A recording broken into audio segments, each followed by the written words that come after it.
2024 সালে মে মাসে মেষ রাশির জাতক ও জাতিকাগণের অনেক সম্ভাবনা, অনেক প্রাণবন্ততা এবং প্রাণবন্ত ভাণ্ডার এবং প্রতিটি চ্যালেঞ্জের সঙ্গে আলিঙ্গন করতে পারবে মেষ রাশির জাতক ও জাতিকাগণ।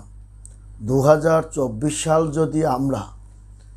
বিচার এবং বিশ্লেষণ করি এবং কুষ্টি বিচারে যদি আমরা দেখি, তাহলে আনুপাতিক হারে মেষ রাশিকে যেমন মঙ্গল আষ্টপৃষ্ঠে তাকে শাসন করছে এবং তাকে